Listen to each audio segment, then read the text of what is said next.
Hei, apa kabar, teman-teman? Hari ini kita akan mengulas film thriller survival distopia Amerika tahun 2025. Spoiler di depan, hati-hati dan jaga diri. Why don't you kiss my ass, killer? Hey, don't fucking say that shit, man. What you gonna do? I got plans for you, motherfucker. Keep walking, Gary. Don't stop. Warning, number 5. Don't stop. What the fuck? Fuck! No!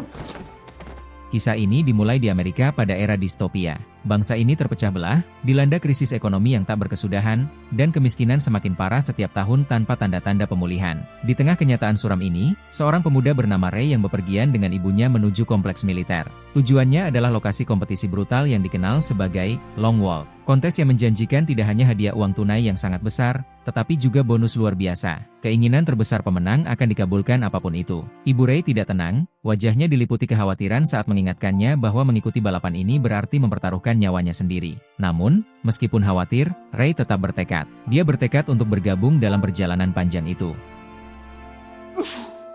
Setelah tiba di lokasi, Ray bertemu dengan peserta lainnya, Peter, Stebbins, Hang keturunan Tionghoa, Baker yang sopan, serta Gary, dan seorang pria muda bernama Curly. Did my research on a major. He says you want to win this thing. You gotta be raring to rip. I am raring to rip.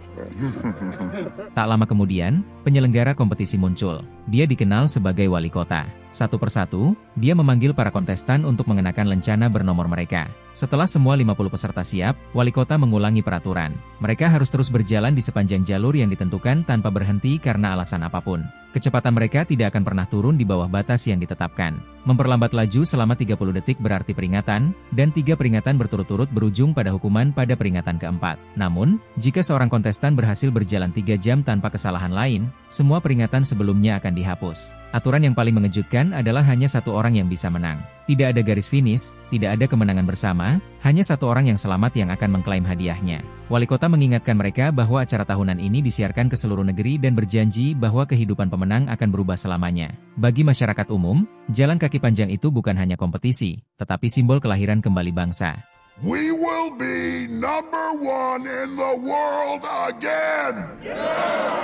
Dengan letusan pistol wali kota, perjalanan panjang dimulai. Dalam 5 mil pertama, para kontestan masih santai, mengobrol satu sama lain untuk meredakan ketegangan. Stebbins menerima peringatan dini karena melambat terlalu banyak. Ketakutan Ibu Ray segera terbukti benar ketika Gary berhenti sejenak untuk mengikat tali sepatunya. Para prajurit segera mengangkat senapan mereka, memperjelas bahwa peringatan itu bukan gertakan. Mimpi buruk itu menjadi nyata pada kilometer ke-7. Curly mengalami kram kaki dan Ray mencoba membantunya. Tetapi Curly pingsan, menjadi korban pertama dari aturan yang kejam. Warning, number 47. Gary, Number 6. come on! Number 23. Wali kota memberi hormat yang hikmat, berpura-pura menyesal, sebelum memaksa yang lain untuk terus berjalan. Saat pawai semakin keras, Ray menarik perhatian seorang penonton di kerumunan yang tampak tertarik padanya. Namun sebelum dia bisa memprosesnya, kontestan lain pingsan dengan kejang di jalan. Ray, ketakutan, mempercepat langkahnya, tidak mampu menyaksikan adegan suram itu. Gary, di sisi lain, tampak puas, melihatnya sebagai satu pesaing lagi yang tidak perlu dikhawatirkan. Fucking smiling. Your eyes just went up. Terlepas dari kebrutalannya, para kontestan diizinkan meminta air. Saat mereka mencapai jarak 25 mil, kaki Hang mulai kram. Ray mendorong teman-teman barunya untuk menyesuaikan kecepatan mereka sedikit di atas batas minimum. Menunjukkan kemurahan hati, setelah melihat Hang menjatuhkan camilannya, dia bahkan berbagi sebagian persediaannya. Gary memprovokasi kontestan bernama Rang, mengejek gaya dan kemampuannya. Marah, Rang kehilangan fokus, tersandung, dan jatuh. Warning, 19.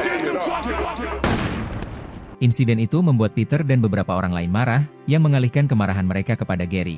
Di tengah meningkatnya ketegangan, kenyataan pahit tentang keterbatasan manusia mulai terlihat. Tubuh, makanan, tidur, dan istirahat, padahal kebutuhan dasar pun tidak bisa diabaikan. Salah satu kontestan, yang tidak dapat lagi mengendalikan diri, mengalami kecelakaan yang memalukan. Satu kesalahan kecil itu saja sudah cukup untuk merenggut nyawanya dalam kompetisi yang tak kenal ampun.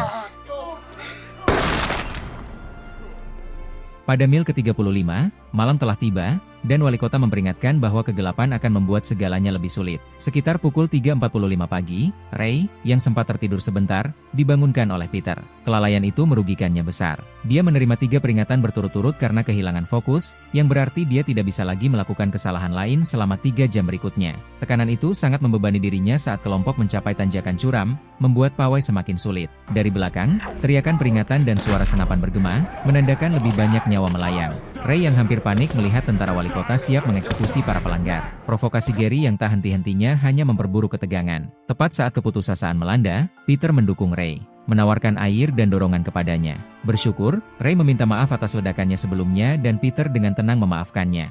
Dalam kontes yang begitu brutal, emosi pasti akan meledak. You paid to shoot me, now look at me, motherfucker! Pada saat mereka mencapai 59 mil, hari baru telah dimulai. Untuk mengalihkan perhatian mereka dari kelelahan, Ray dan Peter berbagi cerita pribadi. Ray mengakui bahwa dia baru saja mengakhiri hubungan sebelum mengikuti kompetisi. Peter mengungkapkan bahwa dia tidak pernah benar-benar memahami makna perjalanan panjang itu dan mengaku bahwa pada pukul 11 malam sebelumnya dia sudah siap untuk mati. Sekarang satu-satunya motivasinya sederhana. Dia menolak membiarkan Gary bertahan lebih lama darinya. Pada mil ke-67, hanya 18 peserta yang tersisa. Hang hampir mencapai batasnya, tubuhnya hancur. Tapi orang berikutnya yang jatuh bukan dia, melainkan seorang pria berkacamata yang berusaha mengimbangi meskipun pergelangan kakinya patah. Third warning, 49. Melihat ini, Peter mulai curiga, yakin bahwa Gary telah menyebabkan cedera tersebut. Gary membalas dengan ancaman, permusuhannya semakin meningkat. Why don't you kiss my ass, killer? Don't fucking say that shit, man. What you gonna do?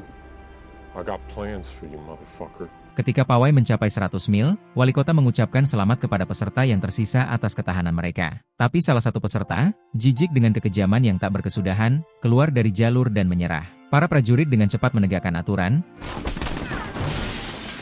dan yang lain tidak punya pilihan selain terus bergerak. Terbebani oleh kelelahan, para pejalan kaki mulai membayangkan apa yang akan mereka lakukan jika menang. Beberapa bermimpi tentang kekayaan, yang lain tentang kekuasaan. Peter, bagaimanapun, berbicara secara berbeda. Dia bilang dia sama sekali tidak peduli dengan uang. Yang benar-benar dia inginkan adalah agar aturan berubah sehingga di masa depan setidaknya 2 pemenang bisa bertahan setiap tahun, bukan hanya 1. Pada hari ketiga di mil ke-144, Baker hampir menyerah ketika kebutuhan tubuhnya membanjirinya. Namun, senapan yang mengarah ke kepalanya memaksanya untuk terus bergerak. Selama pawai, Peter bertanya kepada Ray mengapa dia memilih untuk bergabung dalam jalan jauh itu. Lagi pula, setiap undangan bisa ditolak, dan militer akan menggantinya dengan orang lain. Pertanyaan itu mengungkapkan kebenaran suram tentang negara mereka. Bangsa itu telah lama berada di bawah hukum darurat militer, dan kebebasan tidak lebih dari sekadar kenangan. Ayah Ray membenci kediktatoran dan perjalanan panjang, yang dimuliakan sebagai simbol disiplin. Dia diam-diam mengajari Ray tentang kebebasan, memperkenalkannya pada buku, film, musik, dan budaya asing yang terlarang. Karena pembangkangan itu, wali kota menuduhnya sebagai pengkhianat dan mengeksekusinya di depan mata Ray. Ini adalah alasan sebenarnya mengapa Ray mengikuti jalan panjang itu. Dia ingin berhadapan langsung dengan pembunuh ayahnya, berharap mendapat kesempatan untuk membalas dendam. Peter segera memperingatkannya terhadap pikiran-pikiran seperti itu. Bahkan jika pemenang dijanjikan apapun, membunuh pemimpin negara akan membuat Ray menjadi buronan. Dia mengingatkan Ray bahwa masih ada orang yang menunggunya pulang hidup-hidup. Pawai itu berlanjut. Pada mil ke-170, tubuh dan pikiran kontestan mulai rusak. Beberapa orang sudah kehilangan kewarasan mereka. Fuck. Who the fuck is that?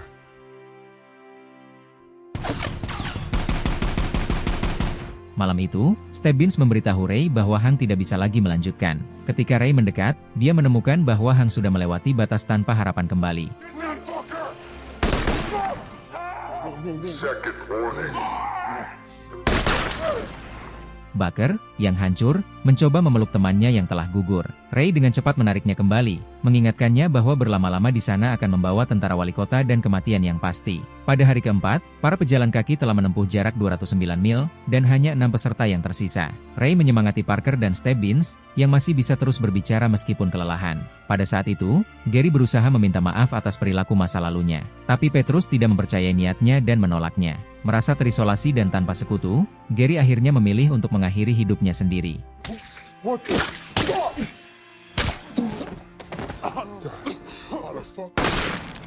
Tak lama kemudian, para pejalan kaki melewati angka 200 mil, hanya menyisakan 5 orang yang selamat. Sepatu Ray robek, memaksanya berjalan tanpa alas kaki. Curly berbicara dengan rindu tentang keluarganya, sebuah sentimen yang diam-diam dibagikan Ray. Tak lama kemudian, Ray melihat ibunya di antara penonton di seberang jalan. Terharu, dia berbalik menghadapnya, ingin meminta maaf sebelum akhir yang tak terhindarkan. Tapi Petrus menariknya kembali, mendesaknya untuk tidak menyerah. Setelah 5 hari menderita, dia meyakinkan Ray untuk terus bergerak. Di depan antrean, Curly berjalan dengan tekad. Namun kebrutalan perjalanan panjang itu akhirnya menghancurkannya. Sebagai pembangkangan, dia memilih untuk memberontak melawan aturan dan mengakhiri hidupnya sendiri.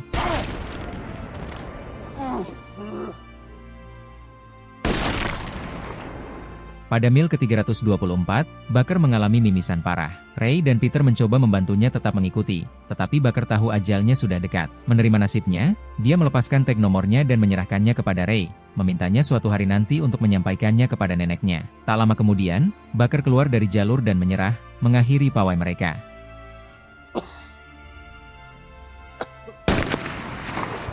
Pada mil ke-326, wali kota muncul lagi. Dia memuji ketiga kontestan yang tersisa, bahkan menyeringai puas ketika mereka masih memiliki kekuatan untuk melontarkan hinaan padanya. Saat itulah Stebbins mengungkapkan alasan sebenarnya mengapa dia bergabung dalam kontes mematikan itu. Keinginannya sederhana. Dia ingin ayahnya yang asing itu akhirnya pulang dan berbagi secangkir teh dengannya. Tapi kisahnya berubah pahit. Ayahnya dikenal sebagai pria yang meninggalkan keluarga-keluarga berantakan di mana-mana, menelantarkan anak-anak tanpa pernah mengakui mereka. Stebbins hanyalah salah satu dari banyak. Kebenaran yang mengejutkan terungkap. Wali kota itu sendiri adalah ayah Stebbins, dan dia sudah tahu sejak lama. Baginya, Stebbins tidak lebih dari anak lain yang terlupakan. Merasa tidak berharga, seolah-olah dia hanya sepotong daging di mata ayahnya, Stebbins memilih untuk berhenti berjalan, mengakhiri pawai. Third warning, 38. Final warning. Pada mil ke-331, hujan lebat turun saat penonton menyaksikan kontestan terakhir berjuang keras. Momen dramatis terjadi ketika Peter tiba-tiba berhenti berjalan. Dia dengan rela melepaskan kesempatan untuk bertahan hidup, memilih membiarkan Ray melanjutkan dan kembali kepada ibunya. Ray berusaha mati-matian untuk menghentikannya, merasa bahwa beban itu seharusnya menjadi tanggung jawabnya. Tapi di lubuk hatinya, dia tidak pernah bisa melupakan kebaikan Peter. Bagi Ray, Peter lebih dari sekadar sesama kontestan. Dia adalah saudara, orang kepercayaan, dan orang yang membantunya mempertahankan kemanusiaannya selama pawai. May God reward your bravery.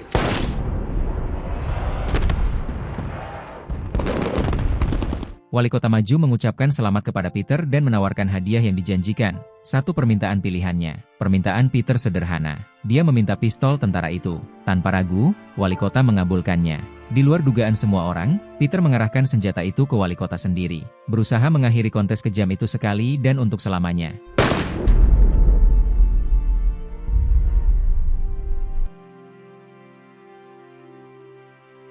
Beginilah film berakhir. Jika Anda menyukainya, jangan lupa berlangganan untuk video lainnya.